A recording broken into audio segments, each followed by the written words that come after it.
Hello, everybody. Today's guests are two men who have been martial artists for over a combined 7 years. They are both Sifus in the martial art form known as Jeet Kune Do, which, of course, is the martial art form created by none other than the legendary Bruce Lee. And they studied under one of Bruce Lee's first and most successful students, Richard Castillo. Between them, they have trained thousands of students over the past 30 years, and I am proud to include myself as one of their students. They may be deadly with their hands and feet, but they're also two of the most nicest guys you will ever want to meet. Please welcome the masters of the Way of the Intercepting Fist, Sifu Tim Motter and Sifu Ronnie Vega. This is the Powers Project. 这是台湾的 Powers 计划。日本から The Powers Project. Aus Deutschland das Powersburg. Dall'Italia il progetto Powers. The Powers Project. Powers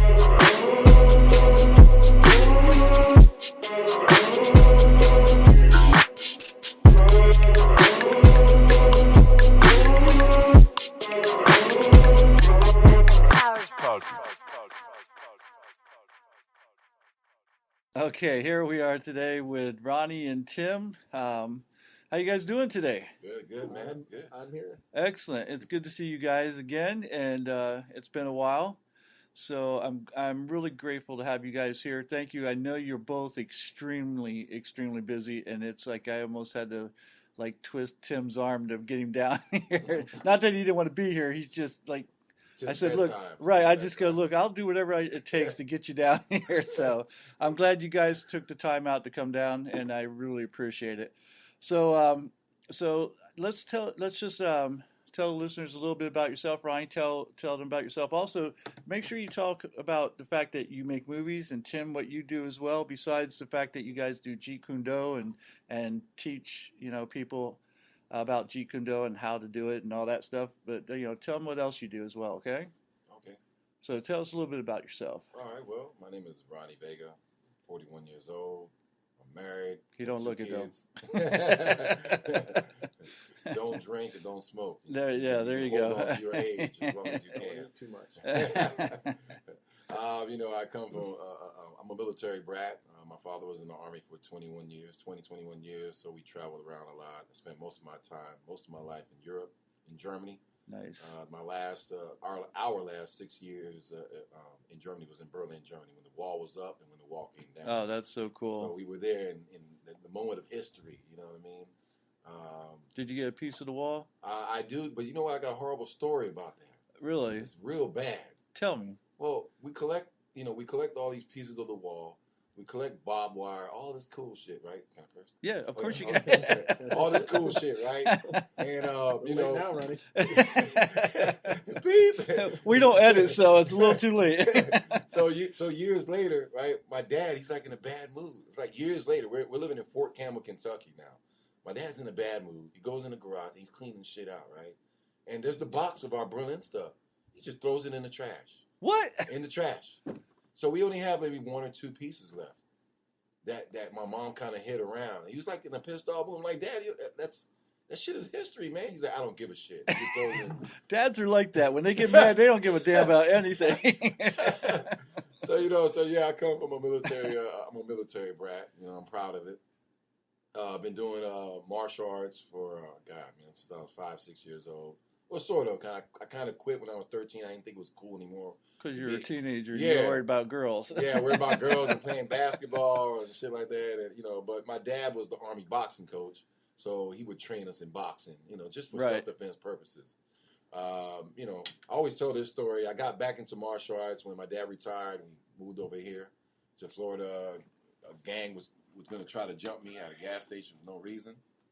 And gangs will do that. Yeah, I just had the fear that I had this fear that I couldn't protect myself and I couldn't protect my younger brother, and it bothered me so freaking much. And I had a friend that always talked about Bruce Lee working at a movie theater over here, and it got me interested, and I ended up buying the Tao Jeet Kune Do. Started reading that, didn't know what the hell I was doing. I was trying to do a straight lead and shit, and I didn't think I was doing it right. So I don't think I'm doing anything right. I'm reading from this book, trying to learn martial arts in the book, which is kind of impossible. And then one day I'm wearing a Bruce Lee shirt in the mall. This guy stops me. He's like, "Hey, you like Bruce Lee?" I'm like, "Yeah, shit, I like Bruce Lee." He's like, "I know a guy who teaches Jeet Kune Do." I'm like, "What?" Who was that? That was you, Tim Martin. No. No, it was a guy you stopped talking to. He worked at GameStop in the mall. He was a guy with glasses. Oh, yeah. Yeah, he's kind of weird. You remember you told me? You got to tell that story. I have a zero tolerance policy for people. So, Yeah. like, Yeah. There's certain things like I put up.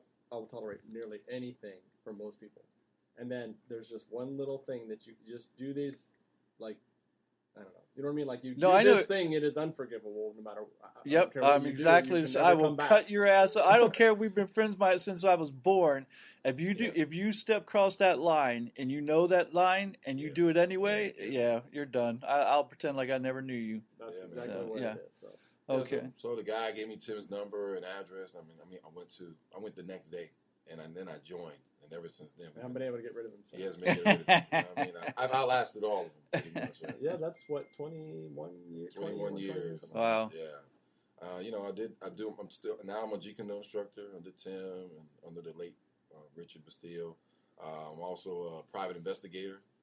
Got my private investigator license. I'm also a filmmaker. I do independent films. I got a movie on Amazon Prime, and I'm still hacking away trying to fulfill that dream.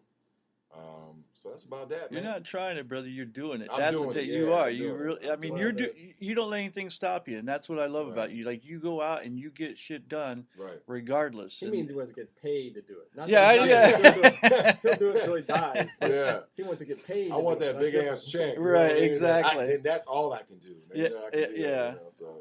So that's me, man. That's my introduction. Very cool. All right, Tim, tell the listeners a little about you. Okay. Tell how you started and found Jeet Kune Do yourself even. So I grew up in Ohio, Ashland, Ohio, this little town in the middle of nowhere, and there was no real places to do martial arts. I didn't really think I was all that interested in martial arts at all, and then as a teenager, I saw they had a Bruce Lee week on Channel 43 WUAB, which is an independent station out of Cleveland. And by day 3, I'm like, oh man, I gotta do this. And I'm just nothing to do. I mean, I could take like Taekwondo at the Y. I think there was a Kempo place in town, but it was like we were always poor. We didn't have any money to do any of that anyways. So I just started watching kung fu movies and getting books and practicing out of my living room. And you could be amazed. This, pre-internet, pre-YouTube, all that stuff. This would have been 83, 84, something like that. Back in the Ninja craze, Bruce Lee craze, all that stuff, all the magazines. But, you can do quite a bit if you understand how physics work and your body moves. And, I taught myself to do spinning wheel kicks and all this fancy stuff back in the day. I mean, I really couldn't fight. Whoever I'd find somebody, hey, you do this? Hey, let's spar a little bit. And then, of course, when I came to Florida, I started training. I actually had a real instructor. So I've been doing that. I've been doing Jeet Kune Do, which is the only one I wanted to do. So, I mean, I had access to other things that I did not want to do. It was always about Jeet Kune Do. Right. And I think there's a lot of, over the years, I've found out that a lot of people attracted to it are artists of one kind or another, musicians or visual artists. I mean, almost every one of us. I mean, almost all my class is full of people with have some kind of a creative thing on the side that they do, like that. Mm-hmm.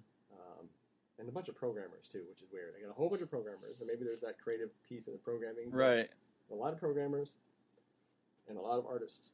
But no, so I've been doing that ever since. I opened my first school in 98.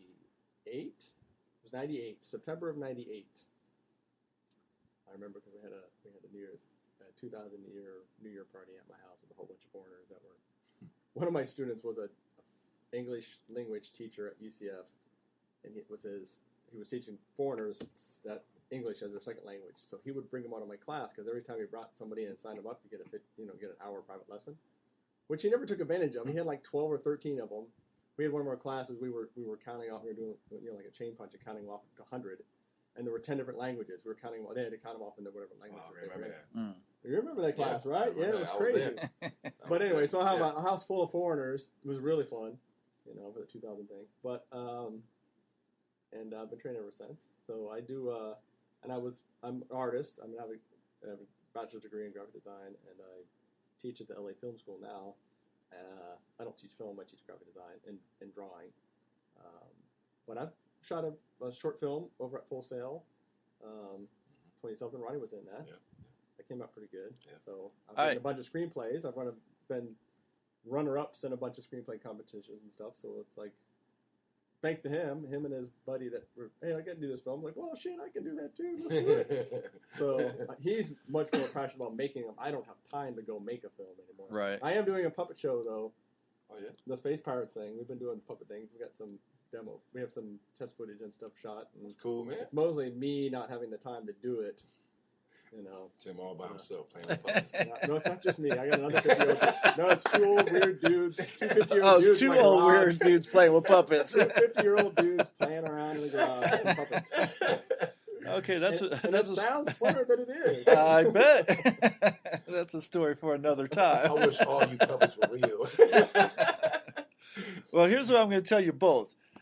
When I tore my meniscus about 4 or 5 months ago, and I was telling Ronnie earlier before the show that I'm getting stem cell therapy done on it. So when this thing's healed, and it better be healed, when this thing's healed, I'm hitting the weights hard like I haven't hit in a long time, and I'm going to become big again, like not big but huge. Right. And when I do, I want to be a villain in one of your movies. You got it, man. Hey, don't you remember you were in one of my movies? Remember? Yeah, I was, but You're I the was. bodyguard. Yeah, I want to be a villain though. I want to kill people. Yeah, you got it, man. All right, very You got cool. All right, so Tim, you still have a school, right? Yeah, we have a new place that we opened up on Ronald Reagan Boulevard. And this is in Orlando. It's in Orlando, Hollywood, Florida. Right. Yeah. And it's You have going good. you have a website? We have a jkdinstitute.com. jkdinstitute.com. Been Okay. around forever. We have a Facebook page and a group page and stuff like that, so you can go there. Just Jeet Kune Do Institute. It'll pop up.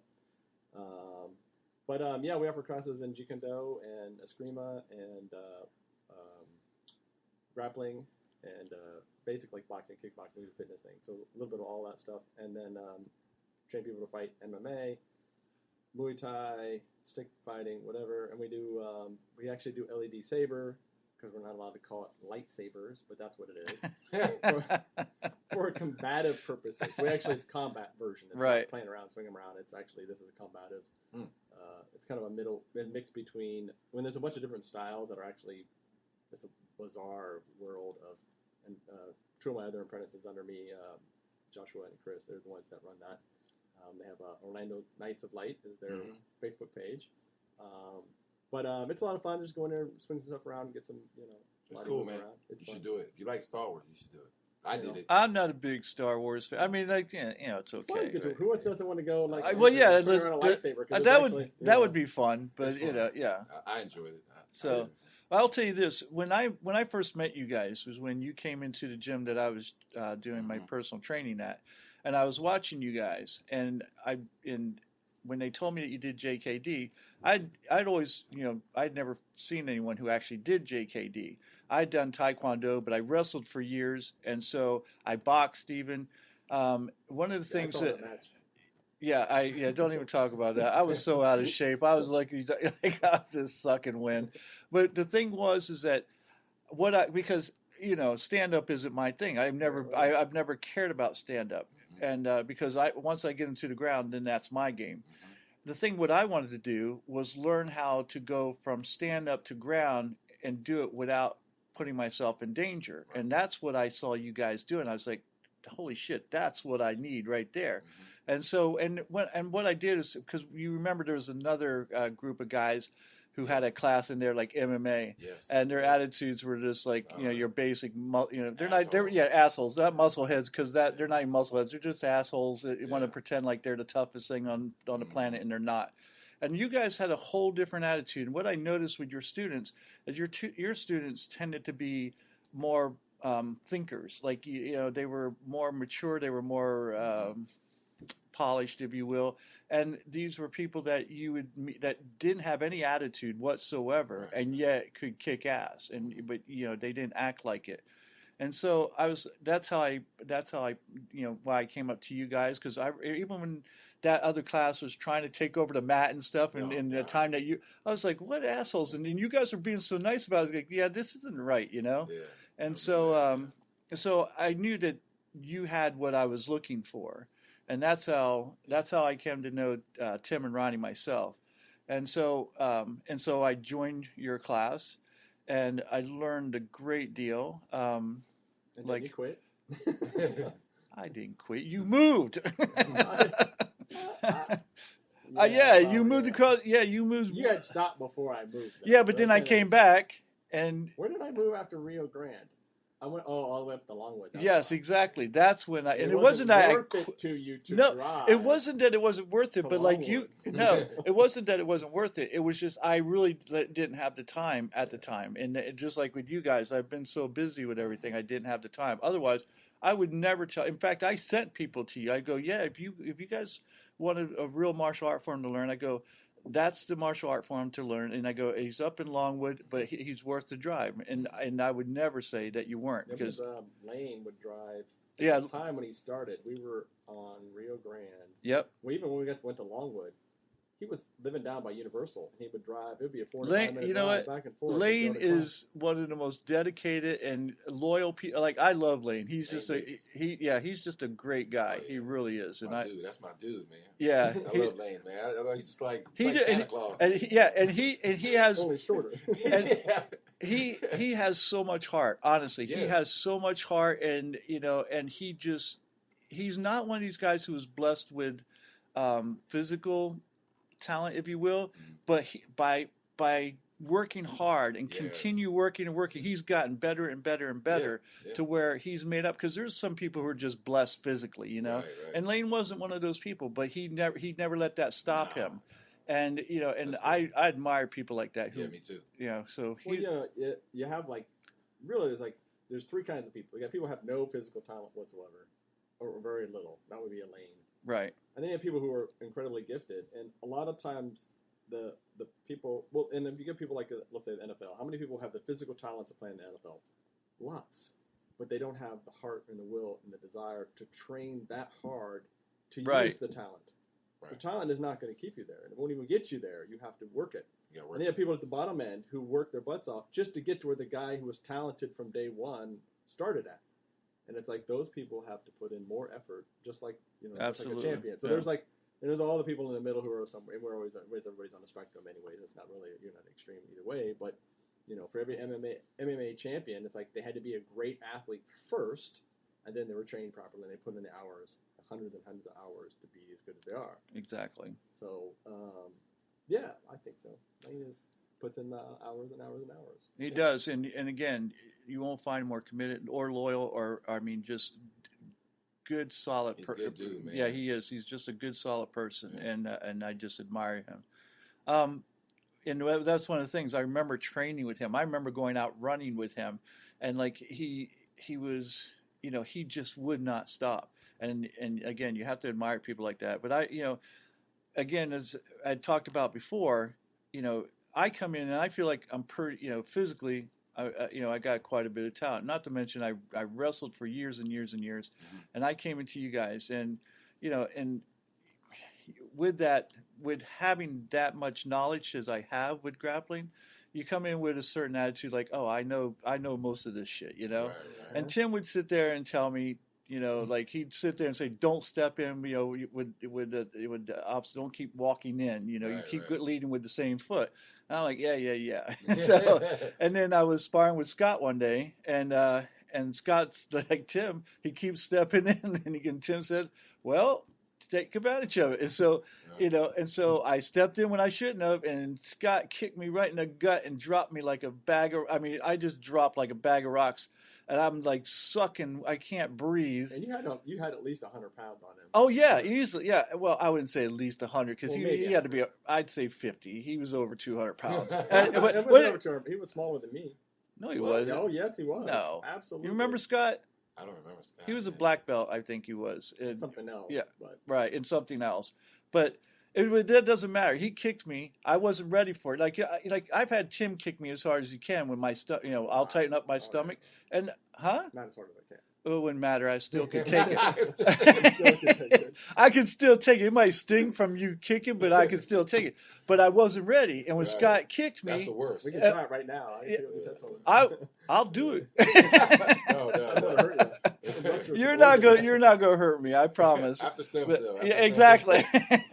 But anyway, Yeah. he dropped me, and I'm sitting up, like I'm on all fours on the ground, and I can't breathe, and I'm going, "What the hell am I doing here? And why am I doing this?" And then as soon as I got my breath back, I was good. I was like, Yeah. "I know why I'm here," you know. But then again, like with you, Ronnie, like I told you before, you know, I was sparring with you one night, and you kicked me in the side of the ribs, and I sucked it up, and I like remember going, "God damn him!" And I grabbed him and took him to the ground. But like for weeks after my ribs, I was like, I wonder if he broke a damn rib. But that's the kind of camaraderie that you guys have in your schools that I don't see in other schools, because it's not about us competing against one another, because we're actually there to help one another. Right. Where I see in other schools, and again, this isn't all schools, Right, of course, no. but in other schools where they're not there to help each other out. They're there to Kick to each kick, other's yeah, ass. exactly, to say I'm the best. Mhm. And that's what I love about Jeet Kune Do, and the mentality behind it is that to make each other better, and plus the fact that you do what's best for you, because what your fighting style is completely different from mine, and completely different from Tim's. Correct. And so you take your strengths and you work with what your strengths are. So with that being said, let's talk a little bit about JKD and the philosophy behind it. And Tim, I guess you're best in what you learned from Richard Castillo, who was a student of Bruce Lee's, probably the one, if not the top two most successful students of Bruce Lee, would you say? I would say, because there really were three big ones that had like fairly large organizations: Larry Hartzell and Dan Inosanto and Richard Castillo, and they were all friends, obviously. And Larry Hartzell passed away quite some time ago, so obviously the two organizations keep going. And Dan was always the most, because he was, I don't know if it was more like it was a little more codified, like you need to know this specific set of information in order to progress. Like, oh, here you need all this, and you need all their C-lot version, and you know their Kali version, and so you have to have all this massive amount of almost like testing material. It's all laid out, very planned out approach. And Richard was more like, can you fight? Can you do that? Okay, then you're good. You know, that's it's pretty much more like, so it's a much more personal, individualized approach to it. We don't really care whether or not you know all this stuff, other than if you don't need these basic things. Our first TED is 9 pages long. But if you don't know how to execute them, it's more like going to a job. Well, okay, well, yeah, you could do that the first day you had class, but can you execute it the way I needed you? And if I put it in 16 different versions of combinations, can you throw it anywhere I tell you to put it, whenever I tell you to put it? That's what I mean by knowing it. And Richard was more about just kind of like that, more like, we would call it like bang it out to figure it out sometimes. Like, you're just going to use this thing, and we're not going to have any real plan necessarily, because I can't plan for you as I plan for Ronnie or somebody else. Everybody's different. My Right. classes are never like, well, yeah, we're doing grappling. What are we doing today? Well, we're not going to. It's not like some book that I'm reading out of. It's going, well, who's here? Who needs to work on this? Is there anything specific you need? Sometimes it's just, okay, I feel like doing this today. We're doing this today, because I don't have necessarily anything that's required. Or I'll say, well, you guys are really good at stand-up, but ground, let's say we're doing grappling. You guys are good on the grappling, stand-up grappling, but your ground grappling stinks. And you're really bad when somebody gets behind you. So let's work on that. So we were able to adapt your training program to whoever's there and whatever their talents are, and approach it. And that really is a big part of Richard Bastillo's way of training. Even though all Jeet Kune Do guys say that, that's not how they perform. He was really big on that kind of thing, very individualized. I mean, I was for years and years and years like, do you have a curriculum? Yeah, I'm writing one up. Like, look, I want to know, because I want to keep your stuff. Like, yeah, okay, yeah, okay. And then he would never do it and never come up with one and never tell me, because he really didn't want to do that. Right. And he would just watch us. Yeah. So it was like, every time we have a seminar, and he would watch everybody for 2 days while we're doing stuff, and say, I don't need to know what, I can see that you know what you're doing. Right. I don't need to have a test that is this codified, memorizing kind of. I don't need that. I can see it. You Right. move like you know what you're doing. It's completely different. So even though we have a ranking system, it's not really a ranking system in the sense that it's more like a postcard that says this is where you've been, not something you should be striving for. Right. Like, you've been here, here you go, thank you very much, and okay. And when you get to the next place, I'll give you another one. Right. But it's not about it's not a destination. It's a Journey.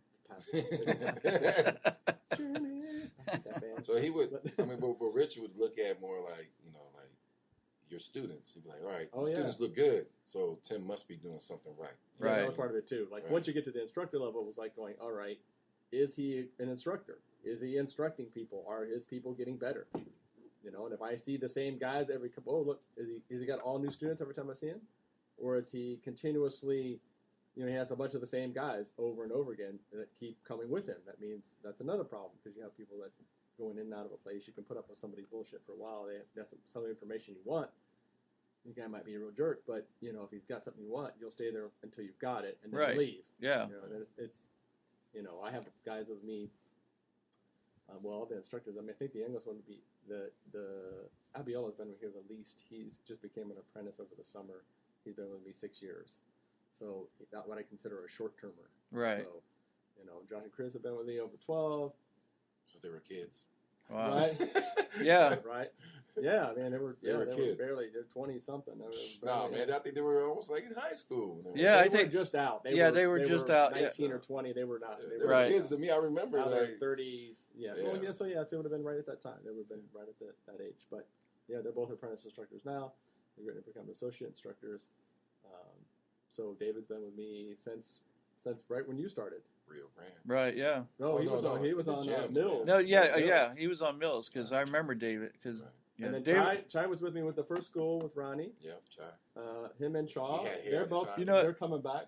They'll come back. They brought Who's their coming whole back? plan. Who's coming back? Well, they haven't been able to come. Chai and Chai ain't coming. Chai, I dare you to come they back. were there at Chai, sit your trunk. they were- Put his ass at home. Exactly. They came in on Because there's going to be a Bernie Bros going to whoop your ass. Shout out to Chai. Now, there's a reason why, because between the two of them, they have like 9 kids. Yeah, So that's why. And they're like bringing culture, all their man. kids to class now. There you go. You I got a whole talked to them. you got a whole school right there. I'm sorry. That's what I'm saying. That's why Chai's all about making that money. She's gonna be holding 2 long babies, just like teaching class. Chai's all about making the money. It says that boy's got to feed those kids. That's why. But I have a lot of guys that are able to come that are, still friends. Well, it's like, okay, well, Kurt, you don't come to class. You haven't in forever. But it's not like you left because I did something you didn't like. Oh, no. Like, I just moved. Seriously, and this is people ask me, because when I had my first fight when I turned 50, and I loved it. And I tell people I love fighting. Like, I don't get nervous. I don't get scared. I enjoy it that much because, and I know I'm prepared because you guys have prepared me. So I don't have any fear. Plus, I know it's a match. The worst thing that's going to happen is I'll tap out if it's not like someone's going to break my arm, because I'm not that stupid. I'm like, if you're going to break my arm, I'll tap out. I'm not going to let you break my arm. I'm not that big. I don't have that big of an ego to sit there and go, oh, I'm too tough. No, that ain't me. No way. So yeah, it's like I don't want to fight anymore, and like I don't want to go to any more organized fights because it's too fucking long. It's like to drive 3 hours and sit there for 12 hours because I'm the last fight of the night, and it's like it's just too much. I just want to get in the cage and just go, let's go, throw it and then have fun. And so if I had the time and if you were nearby, I would come down there all the time because I love it that much and I miss it, like horribly. I miss it because I had so much fun with you guys, and never have I ever been part of an organization where I felt more brotherhood and sisterhood. Because when Candace and Liz were there, I loved Candace, and I'm still friends with Candace and Liz, and I love those women. They're two of the greatest women you'll ever meet. And they used to go in there and they used to throw those kicks and stuff, and hold the mitts for each other and stuff, and they're just two amazing women, and they came in there and they had a great time. They did, so. Candace brought her whole family was going at one time. Oh, really? We were up in Longwood. With her husband Dave, and Yep. yeah, see, I met all of them, so I'm still friends with all of them. Dave and Candace. They have that Banff comic place now. Right, exactly. In Maitland, So, Banff, yeah. BAMF Comics. So if you are in the comic yeah. books, go up to Maitland. Yeah, they have a great store up there. And again, they're such great people. And that's that's why you have this brotherhood and this sisterhood and this organization, because the people you have are absolutely amazing people. And Candace and David are two of the greatest people I've ever met, to where they're just, it's not that they just have a business. They do things for the community, and you can see it, and you can see the love that they have for what they do. Right. And all you can do is go, I want the best for those people because they deserve it. So shout out to Banff, BAMF Comics in Maitland, Florida. If you guys are into comic books and Star Wars figures and all that stuff, they've got everything, seriously. And they do all kinds of things. They have the Dungeons and Dragons things. They have a bunch of events and stuff like that. Right, they do. They have a ton of events for signings and things like that. Yeah. Is that right before Howell Branch, before Orlando Avenue? It's where the old. It's almost on the corner of Howell Branch and 1792. Yeah, that's right. Yeah, it's where the old melting pot used to be. Okay, It's right in that place. I've seen it. Yeah, I've seen it. Yep. Man, I wish I would have known she was there. I would stop by. Yeah, you should. Well, you now should. You can't. Yeah, Next time I'm in there, I'm coming by, Liz. No, that's Candace. Liz is I'm wearing a ski mask. I'm now, coming in with a ski mask. Here's the funny thing, Liz. Liz is the person, because on the beginning of each podcast, I have my intro music, and I have different people from different countries, saying the Powers Project in their native language, and Liz did it for me from Kenya. Wow. And so she'll always be a part of this show. So awesome. Yeah, Liz is awesome too. She's a wonderful person. The power of really martial arts in general, but Jeet Kune Do, because you're meeting people that you are friends with forever. There's something about getting punched in the face by somebody that just kind of bonds you. Yeah, and here's the truth. Like, I'm going to hurt you, you're going to hurt me, and we're not doing it to be hurtful to each other. We're learning this thing, but there is kind of like a weird, like you do it to learn how to defend yourself, but at the same time you're actually trying to be harm avoidant. You learn to go, I can inflict pain on somebody, but I don't want to anymore. Right. You know what I mean? I only do it because I have to, not because I want to. And so you become a little bit more, and it's almost like a subconscious thing, because if I do an armbar on you too hard, guess what? It's going to be your turn to practice on me, and you're probably going to do it too hard on me back. Right, exactly. And you learn this lesson subconsciously, that when I harm somebody else, I harm myself. Right. And it's a really interesting, and this is pretty much true to most of the definitely through the whole IMB organization, which was with Richard Bastillo's, and really pretty much most of the martial arts people that I've met that do very similar to what we do. Not necessarily some of the MMA gyms or boxing gyms, because they're all about competitive sports where they have to be almost, I don't know if they have to be, but they are kind of assholes to each other. Like, I'm here to hurt you. I'm not here for any other reason. But see, I don't necessarily agree with that, It because doesn't you have to be that way, you had competitive fighters like myself. I didn't say it had to be. I'm saying, but it drives that culture because of the nature of that sport. Right. Because that's where sport is second for us, we can steer around that. Right. And sometimes it has to do with the instructor too. Right. Old school instructors banging out, who cares? Jeet Kune Do is all about helping each other get better. That's why we do it. Well, I think, and I want to say this too, and again, one more shout out to Chai. Chai, politically, him and I are, and Ronnie, I mean, he's on the opposite end of us. But where he has said some things, I find that where other people, I would just go, I'm done with you. I can't do that with Chai, because I know who he is as a person. The only reason why he's a Trump fan is because he was a fan of his when he was a reality TV star. Okay, that was it. Yeah. Okay. And so it's like he's completely like, I've got blind. Nah. Put your fingers in your ear. Like, I can't hear you. Because I was a fan before. Here's how I know that Chai is. I mean, still. You notice when he won't answer. Yeah, he won't. Right. He won't answer. He just go ha ha. Yeah, exactly. He'll always go ha ha. But when you call him out on stuff, he won't say anything, because he's a good person. Like he'll sit there and go. Actually believe that. He believes what you're saying, but he can't say that. Because he'll sit there and go, oh, if you're not a millionaire, you shouldn't be taking weekends off. And I'm going, bitch, you just showed yourself off with the family. What are you talking about? You ain't a million. But I go, but I'm glad to see that you put the real important things first, which is your family, and you show that's what's really important instead of all this nonsense you're talking. Yeah, and that's why. But he's a great guy. Like, I loved sparring with him. Like, he was, he was the man. Dude. Yeah. And he was at I have all these people to help me and stuff with the school and stuff like that. And my business partner his job's crazy, and he had, you know, his like, I would call him Slut Rock now, because like he's had like A cloud following him. and just bad shit happens all the time to him. And we're trying to put up the cage wall for you know, almost a month. Like, I'm going to put it up Thursday, and then something happened Thursday. Like, the guy was going to have, his daughter got sick, and they took her to the hospital, so I didn't have my truck. I couldn't do this thing. Like, what? Like, over and over. Like, it was almost like, are you just making this shit up? 'Cause it's like, this is like some TV, like some bad sitcom show or something. But so we were having all this problem with the thing. And I was like, oh, Chad, you got an impact jar? And he goes, yeah. And he goes, when have we put him in the cage? Like, I'll be down. Yeah, and just like, so he came down, and he couldn't help me that night, because he was going from one of his properties down by Kissimmee, stopped. We tried to figure out what we needed to do it. We had to go get a new bit. He went and got the bit while I was teaching class. He came back. I did it, and then he's like, okay, I gotta go back. I'm leaving. And it's like, I ended up putting it all up by myself, which was a nightmare. Right.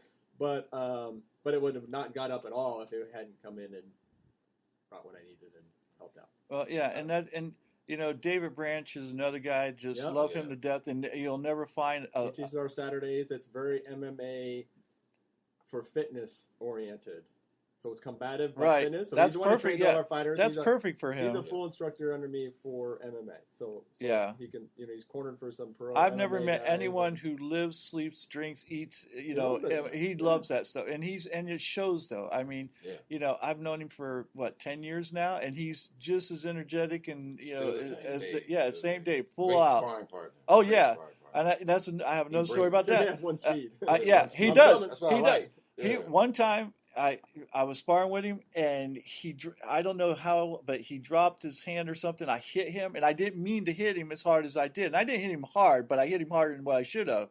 And I went to go say, "Oh, dude, I'm sorry." And before I could get sorry, it was pop. It's like, and I was like, "All right, I learned not to drop my guard again."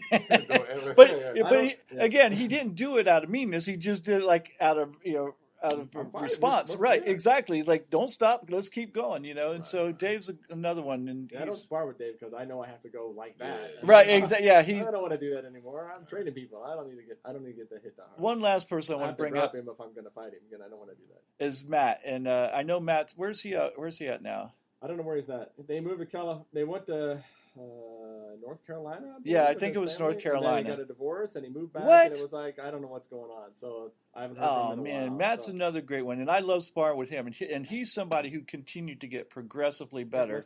And he got better after you left too. So you should not have come back when you. Whatever. Don't keep throwing challenges at me. I would say that. Well, it's hard to get his grappling a whole lot better because we don't have the bigger guy. What you don't want is for me to come back after all these years of laying off and go in there and whoop everybody.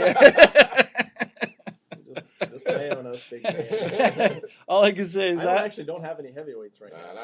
That's always been the issue. Is that we had Devo, which is like 100 and whatever pounds heavier than me, and then we had the one guy who was a lawyer who was 200 pounds heavier than me. Wow. And it's like there was no in between. Like Chai was the only one closest to me, and he didn't weigh anywhere near. Like 220 or something. Who? Chai. Yeah, well, I'm saying that. Right. Yeah. No, I thought he was like 200 or something.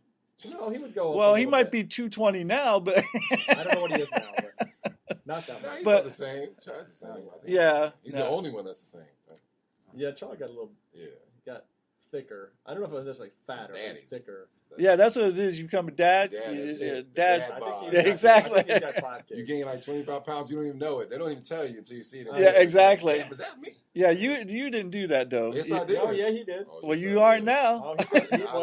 He teaches at Tadabaki. Yeah, they got to work out. Oh, there you go. So he's I went up to 223. He's putting a lot of miles on that. I'm down to 196 now. I was going to say, 223 right now. Yeah.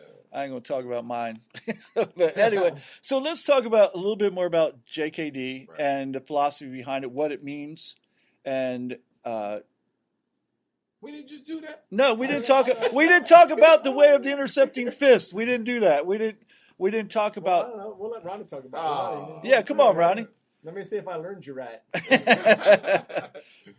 What do you mean, like the philosophy of Jeet Kune Do? I mean.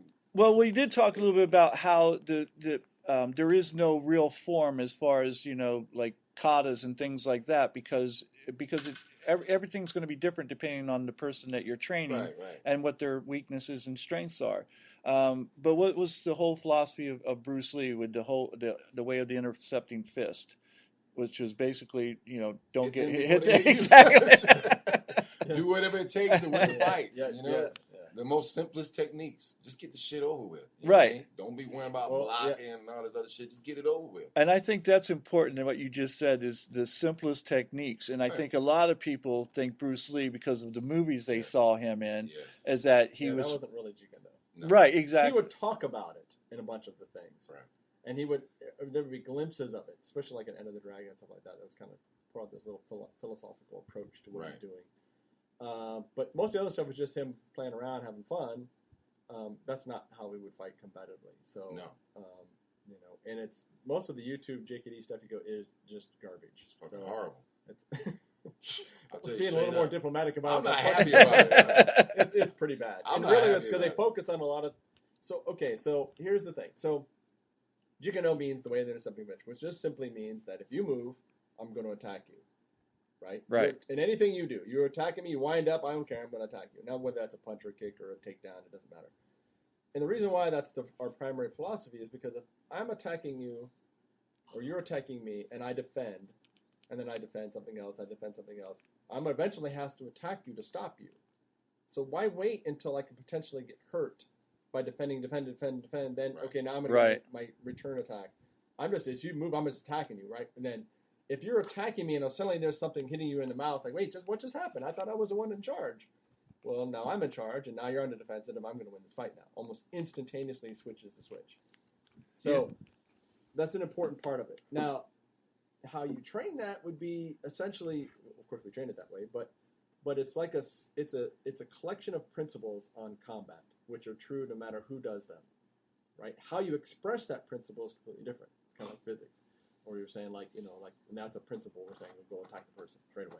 Okay, how you execute that could be infinite number of variables on how you would achieve that, how you would train that, infinite number of variables on how you could train that, what techniques, how you do it. Everything's different, but that principle never changes, never alters, right? And this is an important part of how I specifically train Jeet Kune Do. Jeet Kune Do can be a classical mess, as Bruce would say, where it's just basically a set of patterns. Let's say you're doing a drill. I'm doing a combo because I'm trying to gain a certain skill. Is it a skill of that specific pattern, jab, cross, hook? Or is it I'm trying to gain speeding, time, distance, range, and I'm trying to work on the techniques of my jab and my cross and my hook? So if you can train it either way. You can do it as a meaningless pattern that doesn't apply 99.9% of the time in combat, or you can tune it as a set of skills that you're learning that are adaptable to almost any technique. So that's why if I go, we do anytime a pattern-based thing we do like that, you're doing a combo, you'll probably never see that combo exactly like that again, ever. Because there's no need to see it ever again. We are training the attributes that underlie the technique. It's not the combo, it's not the pattern. So a lot of styles, and even like MMA stuff, they practice a pattern, right? It's almost like playing a football.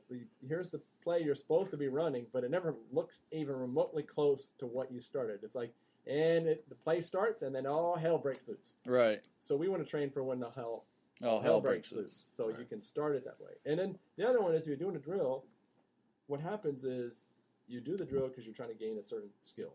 You train the drill to get a skill, right? This is one of the Dosapari's guys. His thing is, but once you've gained the skill, get rid of the drill. You don't need it anymore. Right.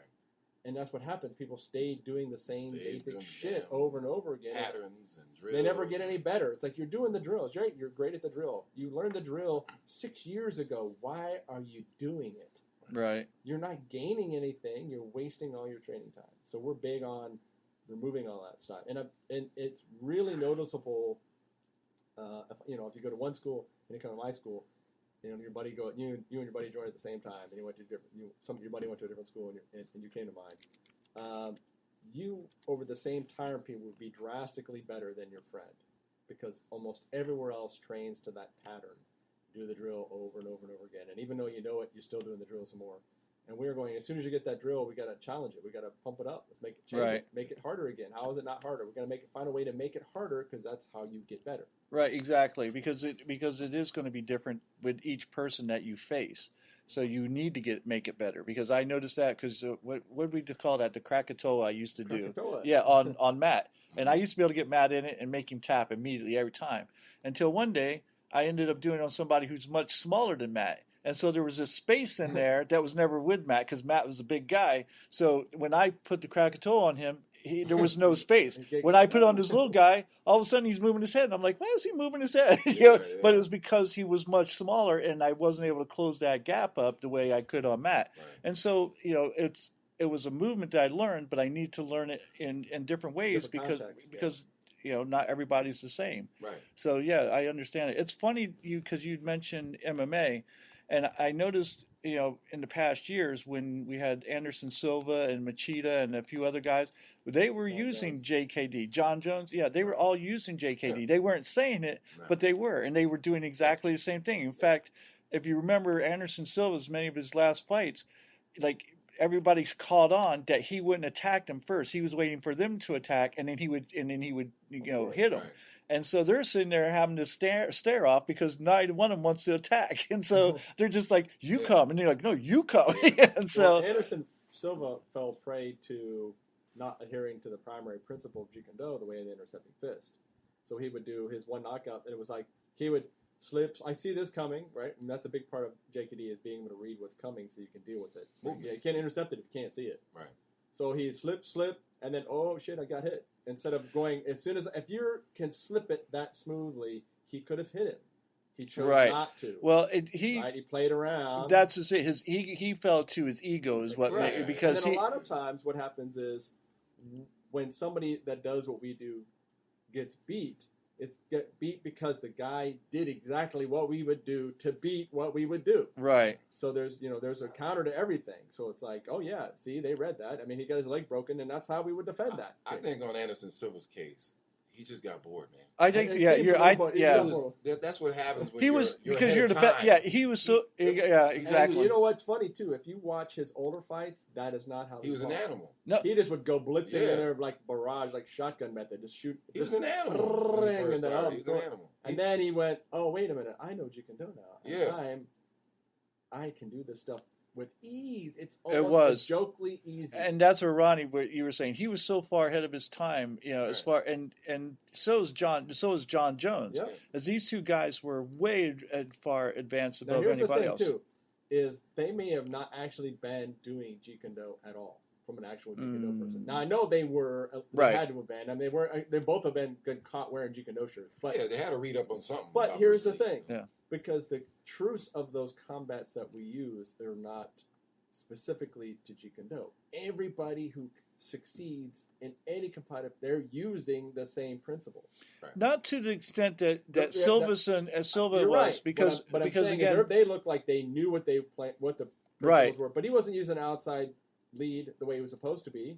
No, unmatched stance. Machida did either. He did, and then he, for whatever reason, he would do it and start off with, but you could tell he hadn't practiced it enough, and then he would switch and go back to what he used to know. Sometimes it just seemed like they didn't know exactly that particular principle. We're big on that, having an unmatched stance because it builds a technical and having that outside advantage. And yeah, you're right, because he would start off with the outside advantage, and then he would lose it because he the first time he got hit or kicked, he would revert back to what he knew instead of what he learned, and like you said, it wasn't ingrained enough. Right. But I think you're right, Ronnie. I think he was ahead of his time, just like Roy Jones was ahead of his time. Right. And then time caught up with him.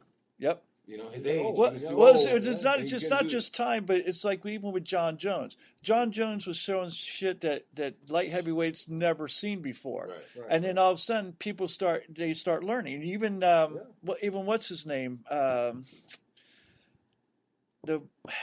What the hell? The one who used to wear the chains around his neck. Rampage. Even Rampage learned to duck when he would when John Jones threw that back elbow because he'd watched it. Right. Yeah. Exactly. So he knew, I know it's coming now. Yeah. But before that, no one knew it was coming. And all of a sudden, John Jones is throwing an elbow backwards and getting knocked out with that shit because they didn't know. They never saw it before. I think that's the kind of level JKD guys need to get to, like that Anderson Silva level, like being in the moment, being in the movement, seeing these things coming and hitting that person.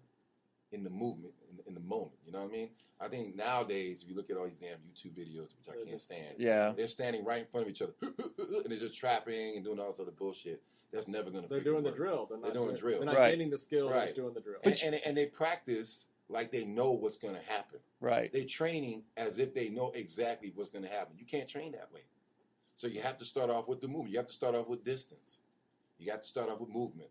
You got to have that footwork. You got to have that head movement. You know what I mean? Right. If you don't have any of that, and you just practice like you know what's going to happen, it's not gonna work for you. Right. It's just simple as that. But I think we're caught.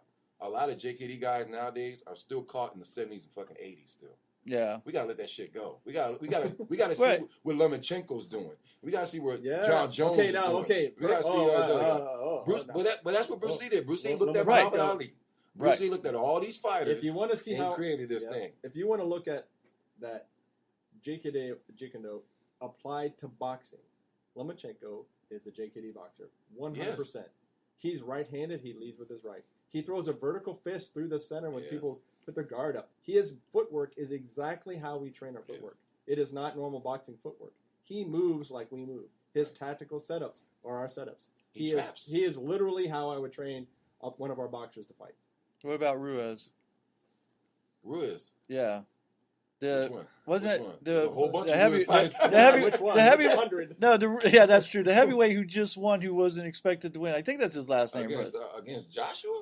Against Boxing? yeah, boxing. Against Joshua. He Yeah. just lost. He just Did lost he? the rematch. Oh, Yeah, he lost the He rematch. gained more pounds than he Oh, did back then. damn! He And thought he he thought. didn't take the fight serious, so I don't look at him.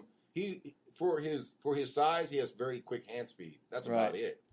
But JKD-ish, no, I don't see nothing JKD-ish. So about did he him. pull Buster Douglas where he's like, "Oh shit, Yeah. I I'm want rich, to, I'm I'm gonna rich, eat. right, I'm gonna buy me a house. I don't give a shit. You know, Right, basically, exactly.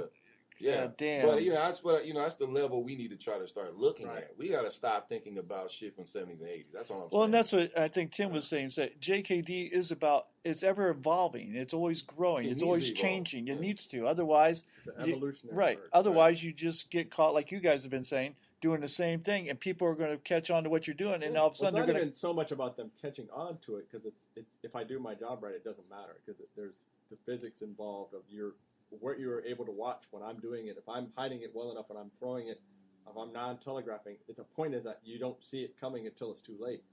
You know what I mean? There's Right. parts of it that are no way. If I do my job right, you can't stop what I'm doing, but I have to do it exactly where it needs to be. You know, it's like a counterpunch. It's like you get hit and knocked out because you don't even see it because it's thrown exactly where it needs to be, where you don't have a chance even to respond to it.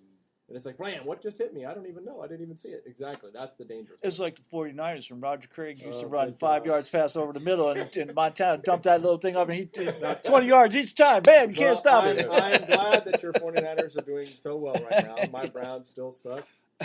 And so, yeah. one century they'll come Maybe around. Before I die, I'll be all right. Just one, So, all right, so we know that Bruce Lee, the movies, what you saw in the movies and who he really was completely different. And one of the aspects of Bruce Lee I think that gets overlooked all the time is his philosophy. Right. And I mean, what an amazing philosopher. And again, not that he necessarily came up with everything, because again, like we've said before, there's things have been said throughout the millennia that I doubt anybody, like I have quotes of my own, Right. and I don't know that I'm the guy who first came up with. Right. I'm sure it's something I heard somewhere, and I just put it in my own damn In your own words. yeah. Right, exactly. So, but his philosophies were amazing. I mean, it would go with the simple one that everybody knows, which is be like water. Right, like, right. and yet there's so much value in those simple words. And that, and I think most people don't realize, because they are so simple, they don't give it the credit that it's due, because they go, oh, that's just, He was actually, there's a reason why he's considered like the best martial arts of all time, and he's definitely the most influential. If the people say, oh, you can fight, you're just like, well, maybe, but you are a product of him. All this MMA is shit that he was doing back when nobody Right. did that stuff. Right, I mean, right. nobody hit focus, but it's the kicking shield that every school has. Yeah. He created for himself because he wanted Right. something like that to kick. Right. It wasn't something that existed. He Right. was Right. the one who took martial arts out of the Stone Age of doing katas and punching Makawara board, whatever that board is. You know the board, Right. The rope, Japanese, I don't know shit. the Japanese artists. And turning into going, well, these boxers use a heavy bag and they use focus mitts, and then like, these Thai guys use these pads. Let's use that too. So he just said, I'm going to take all of this stuff that's good everywhere. I'm going to be a physical specimen, not because I'm doing katas, but because I'm training like an athlete for martial arts. So there's all these things that he pulled in and said, I'm going to do all this stuff. Now, then you go the same thing with the movies. His fighting went from John Wayne style in the U.S. and the way over the top, crappy Shaw Brothers. Yeah. What? Right, What? yeah. What? What? To bam, bam, shit, the guy's knocked the hell out. What just happened? It's real fighting. Real fighting. Did you see the documentary about the Shaw Brothers and how they didn't sign him, and they didn't sign Jackie Chan either? Right. You know, and they're like, I'm about halfway through that one. You I can only get so much information at once, and Right, yeah. I saw the trailer or something. you should, you'll watch it. Watch it. So, all right, so you talked about that just for a second. His fighting, his ability to fight. Kung Fu Kicks. That's what it's called. Iron Fist and Kung Fu Yes, Kicks exactly. on Netflix. So watch it. there's always a question: was Bruce Lee a fraud when it came to a fighter? That's the question now, because remember a while back we talked about this is the generation that can't stand people who have done something important like him, somebody who accomplished something in such little time. This is a generation that hates people who have accomplishments. I just feel it's more like going, there's just everybody's voice is heard no matter how much full of shit it is. So every hater out there you're going to hear about. And because it's a hating thing, if I put a YouTube video, it's like, here's the joy of painting versus here's why Matisse sucks ass. Right, yeah. Well, guess which one's going to get the most hits? Because if you're negative, you're going to get the reaction, and that's why those things pop to the front, and we think the world is full of all this hateful shit, and it's not. It's just we hear all the hateful shit, and it's our fault for going to the hateful shit and want to hear what they have to say. Yeah. Give him that power. I blame Exactly. movies too. The Bruce Lee movies that come out are all bullshit. They're horrible. They're horrible. I can make a 2-minute short film about Bruce Lee that's better than all 3 of the movies that ever came out. Right. It's just horrible. And that's something else that's bringing down Bruce Lee's, status. Legacy, yeah. It's bringing it down because of that type of stuff, and then you got these people on the internet, oh, Bruce Lee is fake, he don't know how to fight, he didn't compete in karate championships. Well, you got to see, the reason why he ended up in the fucking street fight. He's fighting in the street. What his are you parents talking about? thought he was going to end up in prison from all the fighting he did in Hong Kong. But even when he was an actor, he had people challenging him all over the world, right, on set, jumping over his wall while he's at home to fight him.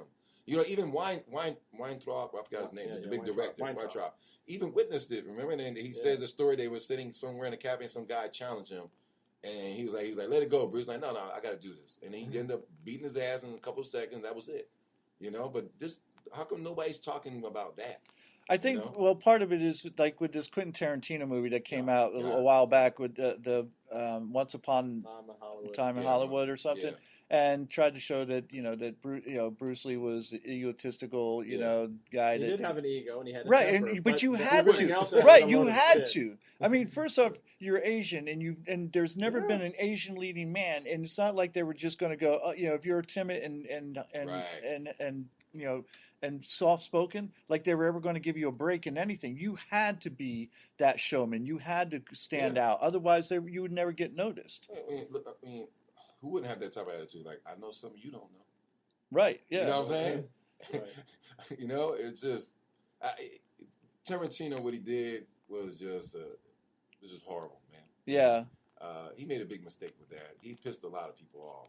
You know what I mean? I don't think he cares. He doesn't care. He doesn't, but that was to me that was sort of a dick move that you didn't have to do. It's like I don't have a problem. I have a problem with anybody throwing somebody under the bus if you don't know them. I mean, it's like, but he didn't know him. He did. That's what I'm saying. That's what I'm saying. If you don't know somebody, then you got nothing to say about them. Right. So don't say anything about it. Did you contact his wife or his daughter? Right. Whatever? And the daughter wouldn't know much about him because she was 3 or 4 or whatever. But your wife or even of his friends and say, what was he really like on the side?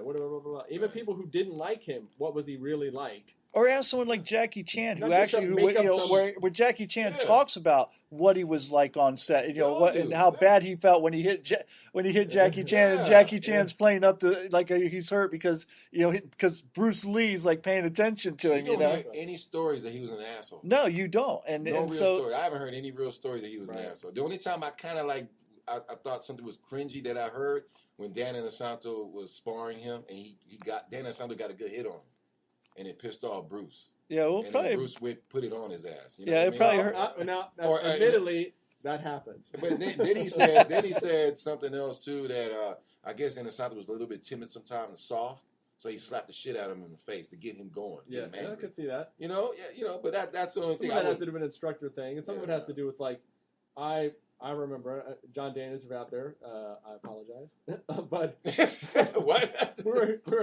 we were collie sparring, right? Full contact collie sparring, and he was fairly new, and I'm taking it really easy, and he got one over the top, cracked me on the almost on the back of the head with the stick, and it just pissed me off. Like, I'm taking it easy on you, you Oh, fucker. yeah. And I just went at him like I normally would do, and it was like 30 seconds. He had to take a knee and bow out of the round, and I'm like going, and that's what you get. But it was like, and I felt bad about it afterwards. But it was Yeah. like, it was just I was 20 something, and it was just like, motherfucker. Yeah. And it was only because I was taking easy on him. Otherwise, it's just part of combat, so it didn't really matter. But it was like, nuh-uh. yeah, well, that happens in the heat of the moment. Exactly, right. So he definitely wasn't a fraud when it came to being a fighter, and and I think the fact that Chuck Norris even talks about that. Jackie Joe Chan, Louis. Joe Louis. I mean, there's many.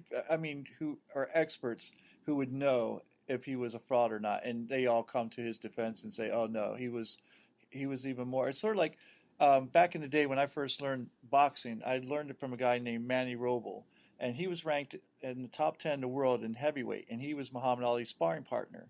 And when I met him, he was fat, out of shape, and I remember, and I'm like 18, 19 years old. He has me in the ring, and he's like, all right, he goes, I want you to hit me as hard as you can. Now I'm this 18, 19-year-old cocky kid, and I'm like, all right, well, I can hit pretty hard. And he just kind of chuckling. He goes, and I go, I don't want to hurt you. And he goes, don't worry about it. He goes, if you hurt me, that's on me. And I go, all right. This man who was 10 years past his prime, overweight, danced circles around me. I couldn't even lay a glove on him. And he would just tap me in the forehead to let me know he was there. And it humbled me to the point where I go, shit, I don't know anything when it comes to this. And he said, what you just saw was nothing. He goes, compared to what I used to be. And he goes, and what I used to be wasn't near what Muhammad Ali was. So he goes, Muhammad Ali was 10 times better than anybody else. Wow. And he goes, and so it made you respect to go, God, Ali must have been like the most amazing man to be able to take someone like him.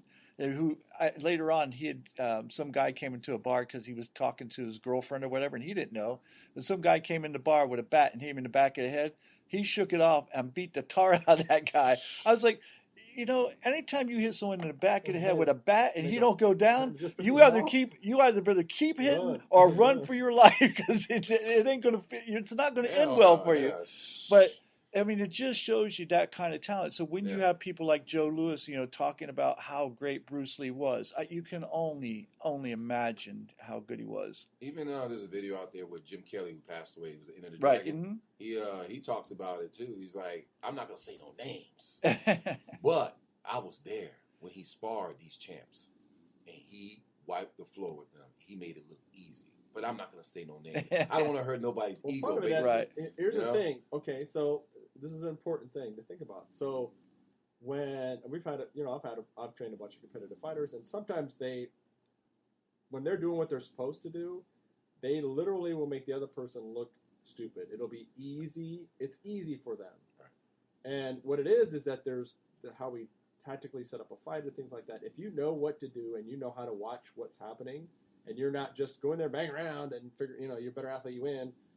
It's like it becomes simple to the point of almost like you got no chance at all. Why are you even in here? I tell people that all the time. After training with you guys, I don't want to say got in a fight because that's silly. But let's just put it this way: when you fight, when you fight an altercation, when you get an altercation with somebody who just thinks they're a street fighter, it's like child's play. It really is. And I Yeah. told people when you're a trained fighter and you're used to fighting other people who know how to fight, when you get out in the streets and these clowns come at you, it's like you're going, really? Are you really doing this? Because this is something you would do if you were 12, you know? Yeah. And they're so easy to handle that it's ridiculous. I did loss prevention for 7 years for JCPenney's.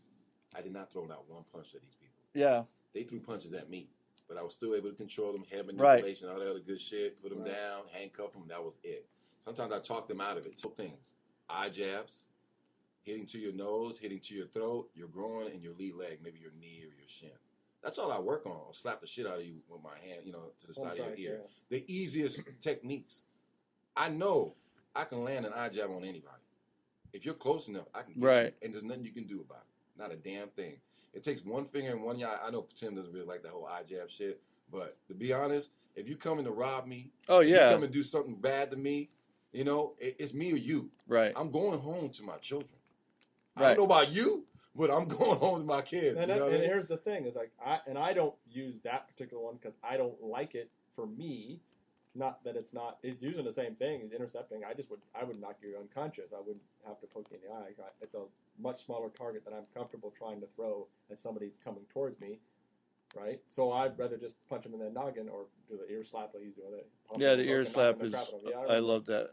So there's palm strike, and I don't even like the kicking, the straight part of the kicking thing. But I would take out your groin, or I would take out the side of your knee rather than the front of your knee, because I have to turn my body sideways. I don't like that. I would like to stay a little square to the opponent. That's the point of the principles. I'm still doing the same thing. His saying, I want to get this thing over now. Yeah, that's straight up Jeet Kune Do. How he chooses to do that will change. It's not the same for everybody. It's not supposed to be the same, right? You're not going to do that shit. You're going to go, and the first thing I'm going to do is put my hands up, get as close to you as possible, as fast as I can, and throw your ass to the ground, and then let the concrete do the work for me. Right, exactly. And that's just the way, and that's your personal way of expressing that. Don't get me wrong. It depends on the situation. If you're drunk as hell, I'm not going to do that shit. Right. I got a heart. I'm not going to do that to you. But if you're not drunk and you really but if your life is coming out of the fucking bushes and you want to if your stop life me from going home, then as I got older, I've been using less a little striking and more like, if you get close enough that I get a hold of you, your ass is going to go flying through the air. I'm going to throw you every 9 ways to Sunday, because I've been doing a lot of those and I'm having a lot of fun. Because you watch it, make sure somebody's got on their camera phones. So here's the thing: if you just take a look on YouTube and watch how many fights there are, they're going to end usually one of two ways. Somebody gets knocked out with just a basic punch, usually just a right cross. Overhand. Or somebody gets thrown to the ground on concrete and they, suplex, usually just like a basic suplex, blam, they're done. It's over. And they just pick the guy up and slam him. It's over. They hit the concrete and it's like, oh yeah, I don't know how many times, like, I've gotten a guy on it, because I'll use like an arm bar or something. I'll get him under, and I'll get what we call what the hell is it? No, I'd get his arm behind his back, and wing lock. No, it was named after Dan Gable. It was called the Gable series. So the Gable series all started off in getting his arm behind his back, and so once you have the arm there, he can't do anything because he can't get up or anything, and you just grab him by the back of the head. And I've had guys that go, okay, look, you can either get hurt or you can stop. Which one do you want to do? And they, and most of them would go, I want to stop. And I go, okay, now don't get up and be stupid, because I will put you back down here and I will hurt you next time. And they don't, and and I'd let them go their way. Every once in a while, you get a knucklehead there who wants to be, thick-headed and go, fuck you. And I like, and so you just take him by the back of the head and go, bam, bam, like that. And I go, what did you say? Yeah. And they're like, all right, man. It's like, little head hitting concrete is a great. Right. It's like, you could, if you were smart, you could have avoided that. But no, you had to be stupid. So, you had to learn a lesson, and that was that. But anyway, all right. So last question of the evening is, Chuck Norris or Bruce Lee? Nope. Gotta ask it. I'll answer shit. I don't care. I'm gonna answer it. Of course, it'll be Bruce Lee, but the proof is in the pudding. I know it was just a movie, Return of the Dragon. Right. But if you watch that fight, look who's more athletic than who. Look at the movement. Look at the speed. You know what I mean? It's all there. But too bad it's just we got to look through it through a movie. Well, and Chuck Norris was not a street fighter. He was a competitive sport fighter. Period. Don't try to get out of the question. Chuck Norris, I know Bruce Lee. Bruce Lee for sure. Okay, yeah. good. No and question. I will finish it with Bruce Lee, because Chuck Norris is a bitch. That's why. Because him and his wife sitting there preparing for the second coming and afraid of gay people. Fuck you. I don't have any respect for that man. And him. I don't know what happened. He did go crazy. He did, and you saw him in the Expendables movie where he wouldn't allow anyone to curse if they wanted him in the movie. I'd be like, kiss my ass. You don't need to be in the movie. Go back to selling your little. He did that Texas Walker Ranger man or whatever. That became Texas Walker. From that, it was like, first of all, I never watched that show. Maybe I watched one just to see if the fights were any good, and they weren't, so I didn't watch it anymore. Right. But I think that was the downfall because back in the 70s, like I love. I love that thing. It's like I used to love his spinning back kick. He had like the fat one. Remember that one? I love Lobo McQuaid, man. So it's not like we have anything. It's just he got weird. People get weird, and it's like Mel Gibson. He fell off the wagon. Once in a while, you just get crazy. Yeah. Well, he's gone crazy, all right. Him and his wife got and it's always when they find God. I swear to God, they sit there and they get so religious and get so stupid about they fear everything. What was it? And what is it about fear? Oh, good God! I'm trying to figure out how to put that in it. Okay, so because that bitch is conservative, you do know that. I know exactly. So, all right, so there was this sociological study that came out. I read about it in one of my science news things, and I read a lot of science news related stuff. And they did a study on fear. So the people who were they had this massive long questionnaire that how these people answer these questions about fear and stuff like that. And it turns out that people who are more conservative in thought are more fearful of everything, and of course vice versa. And what it turns out is like, so if it's something that's a new thought, it's challenging, it's unknown, and so if you're afraid of that, then you're conservative thought. So you're gay marriage. Okay, well that's some new thing. Oh, it's crazy. Oh, I hate it because I'm afraid of this thing I don't know and understand. So I'm afraid of it. And then once you understand it, you're no longer afraid of it anymore. The problem is that they seem to be afraid of everything that's new, which is why they're conservative. So the problem, they're conservative because they're afraid of all this stuff that's different than what they understand or what they know. And liberals and I hate liberal because progressive thinking people who actually use rational thought for most things. It's like, well, it's just something new. Why would I need to be afraid of that? So they are able to accept new ideas and new thought processes, and they usually end up on the left. Much quicker, yes. Because they're not afraid of something new, right? It's not a challenge. It's not a threatening thing. So there's those who cowered in the dark, and then there are those who actually go out there and go, hey, what's out there, man? You get the torch, buddy. I want to go see what's out there. The ones who run to the fire and the ones who run away from the fire. So you're saying conservatives are cowards? Is that what you just said? I said conservatives are fearful. Fearful. And they are, in a sense, I guess they're emotional cowards. They don't want to be emotionally challenged. No, they don't. And that's why I truly believe, when you listen to the podcast I did about the 80-20, where 20% of the people are, are free thinkers who are they're able to challenge their belief systems, their perspectives on things, and they're not afraid of the reality changing because maybe a belief that they once held dearly, they find no longer holds water, so they were able to change it. And then we have 80% of the people who are scared to death to challenge their belief system because it's what they've done. And they go, what if I find out this isn't true? And then they get scared, so they're not going to challenge it. So, yeah, I agree. So here's the thing. Now let's ride that back up to martial arts, because that's the reason why you have a bunch of this stuff that people keep doing the same shit over and over again, even though that's even repeatedly proven to be wrong or incorrect or not good or not the best way to do something, or you got a bunch of classical systems, is because they're unable to let go of that. Let go. Yeah. Ours is about going. Ronnie comes in tomorrow and says, and he can impress me with the stop kick that I don't like, and he can say, look, I can make every motherfucker in here do this thing without fail. Every single person walking the door, I can do in 15 minutes. They can do this 100% of the time.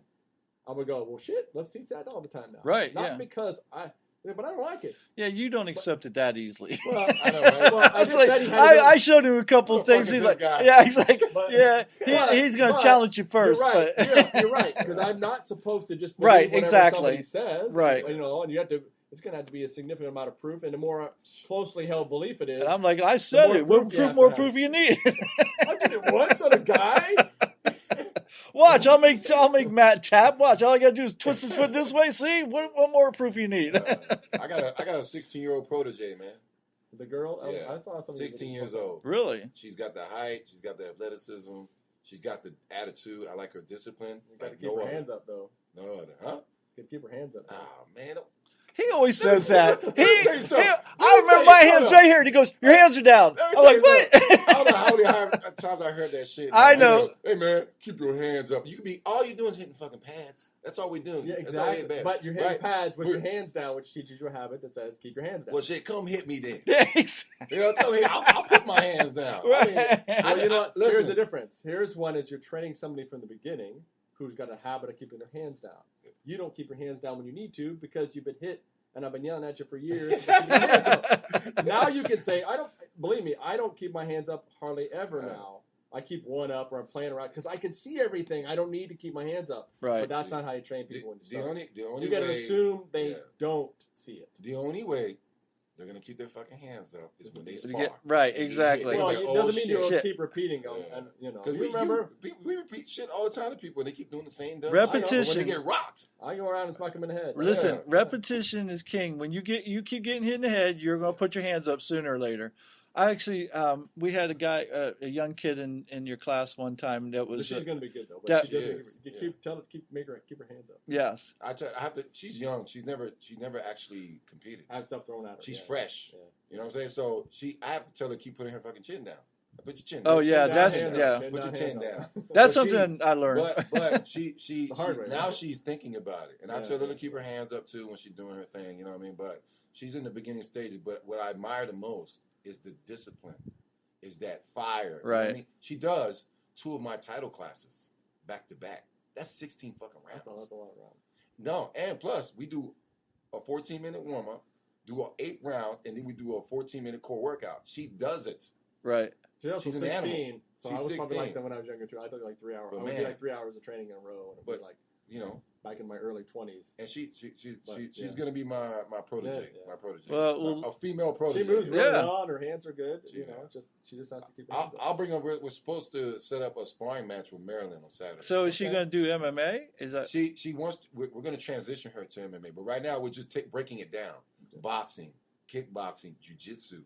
do you want to drop a name so we can know who to look for? drop her name? Yeah, you want She's to. a minor, so probably. Yeah. All right. So we'll hold off. All right, She's we'll still, wait. She's still a baby. She's turning 17 December 22nd. Okay, all right, we'll wait a year. Yeah. Well, a year. Give her a year. Yeah. I'm just taking up my time. I'm not rushing her to, Right, to throw her yeah. to the wolves. Right. She's not gonna learn shit throwing her to the wolves. Right, no. And I give a shit. I Right. give a shit about people Right, that I train. right. So Well, she's completely different from this kid that you had in your class that was the son of one of my clients, and we brought him in one time, and he was a heavy set kid, and his dad wanted him to do something, so he brought him to your class, and so I was teaching him, and I was telling him the same thing: keep your hands up, and he wouldn't keep his hands up, so I just tapped him on the side, and he goes, "Please don't do that." And I said, "Well, then please keep your hands up." What I said, the "What the hell? hell?" Don't do that. Yeah, that was the last class he came to. So he wasn't anything like your protege. no, I when I spar, I do keep my hands out. I used to drop my hands, but I don't spar too many times. But Right. when I do, I keep my hands up. Whenever I throw my technique, I cover up real fast. I But- throw it right. and I cover up. Right. I don't drop my hands and let them. I don't really do much like that anymore. Well, I learned Well, part of it is like this too. It's like you can fight with your hands down. Right. You have to get in trouble and your hands come up. right. You can't start flaying around. So you have to have that be your default. I'm in trouble, hands up. But I'll tell you what, dropping your chin, because I didn't learn the hard way. I learned because I realized, like, when I kept my chin down and like whoever was hitting It me doesn't here, hurt, it's yeah. like that don't hurt. So I'm going to keep my chin down because I don't care if you hit me here. You can hit me hit here the all forehead, day yeah. on the forehead. Yeah, for listeners, since you can't see what I'm doing, I'm tapping my forehead. So Bling, bling, bling, bling. exactly, they're like, "What the hell is he talking about?" Yeah. So if you keep your chin down, you get hit in the forehead, it don't hurt. In fact, it'll hurt the person's hand. Yeah. And that's what people don't understand is like when they came up with headgear, it wasn't to protect people's The heads. sparring It gear was is to protect right, the person who's throwing the shit. It's right, not the other way exactly, because around. you break your wrist if you hit somebody hard in the head, and so You can ask one of my students. I did something crazy last year. I was sparring him, right, and he got real cocky, and I mastered distance. That's something I work on a lot. Distance, like Yeah, I you keep did back- that even when we're moving like Right. crazy. I'll keep my distance. You know what I mean? I know how to I know how to do that. I mastered it. I'm pretty good at it. And I told him when we were sparring, I said, I'm going to kiss your jab. Throw it. You know, when you throw it, I'm going to kiss your jab. And I did. I kissed his jab. I mean, I barely kissed it and nipped it. You know what I mean? Right. He was like, man, fuck this, man. Well, that's You know what I mean? really, and then he calls it distance because he's more about linear range between one and the other. Now mine is about positional superiority, which essentially is the same thing. Right. I'm always in the position I want to be at, whether it's here, you know. So he's really saying position too, not just distance. No, yeah. Right, Well, right, even back in the day when I sparred with Ronnie, he was always about distance, and that's why I always made sure that there was a wall behind him so I could stop. I was like, he can't run forever. Yeah. Because I was going to close that distance, and I was going to make sure he couldn't get away from there. It's So, true, yeah. guys, I'm going to tell you, it's been a blast. I love having you guys here. Had a great time, and I think we covered a lot of territory today. I will love when you guys have a little bit more time. I know the holidays are here and everything, and I know it's probably even more crazier than normal. But after the holidays and stuff, I'd love to have you back, within a year and just see where you guys are at. See if Ronnie's made that big break with his movies where I can play. I'm telling you, put me in as a villain, that'll be it. And then Tim will want to come along for the ride. I'm all for the ride. I'll be his little water boy. I got Tim. As long as the pay's good. Yeah, Tim's done a lot for me, man. He has. You guys, both you guys are great guys. I love you both dearly, and I do. I consider you my brothers. And again, people who have never been part of this, I feel bad for them because they don't know what it's like to have people who are just good people who you consider like Nelson. Nelson's another one. I love Nelson to death. I consider him a brother, and I haven't seen Nelson in years, and yet he's on Facebook all the time now because he lives too far away to be here. Where is he? Oh yeah, he's up in Colorado, isn't he? Yeah, he's up there smoking pot. No. I thought he was in Titusville. Yeah, he was in Titusville, but I think he moved to Colorado. Damn. Yeah. I didn't know that. Yeah, I think so. I was just talking to him the other day. Yeah. Really? Yeah. Through Messenger. Okay. Well, Nelson, we'll make sure you know that you're on here too, because we didn't forget you, Shout brother. out to Nelson, we love you, man. We got a lot of our JKD family. And Richard Bastillo was big on calling everything our Ohana. It's like our IMB Ohana, International Martial Arts and Boxing. That was his organization, right? And it's like that's how it is. You become like family, more so than your family sometimes, because we don't get to choose our family. Right? Well, I think Richard would be very proud of what you've created and the family that you've created, and I think he'd be extremely happy with you. I have this image. I always think when I think about Tim. I have this image. My mom took this picture. It was one of my tournaments that we were in, and I'm sitting down in the chair. I'm looking at my opponent. I got my headgear. The rounds getting ready to start, and then Tim's behind me like this. Look at him too.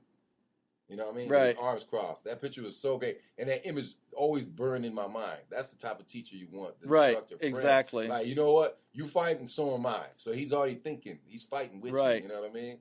And, I love that picture. One day, I'm going to blow that fucking picture up. That picture. I'm going to frame it. One last person, Marcus. And I just spoke with Marcus, the young guy that fought with me on the same card that should have won that fight. If he hadn't... Huh?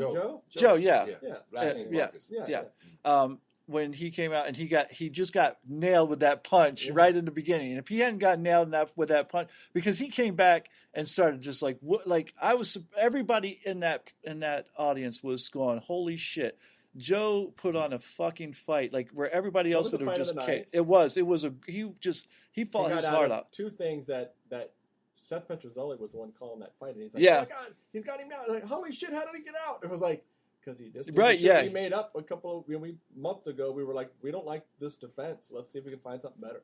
Let's just find something. Yeah, Joe, he's another great guy, and that was a 30-pound weight difference. Yeah, it was. You're right. It was. Yeah. So they weren't supposed to fight at all, and the guy had been wearing a suit, sweatsuit around.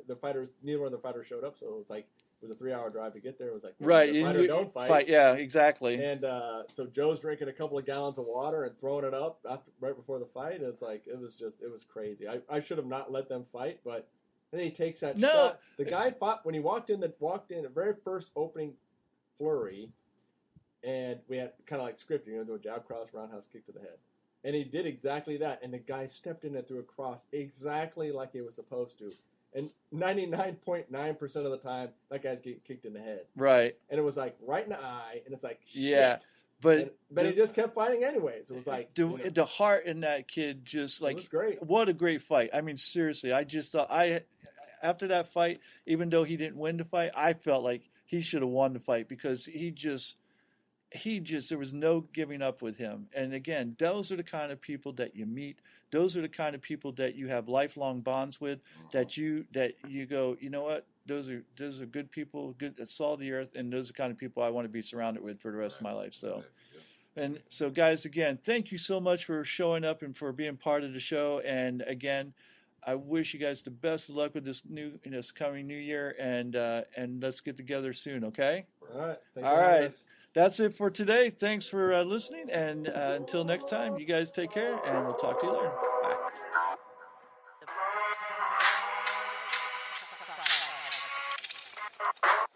Bye. The Powers Project.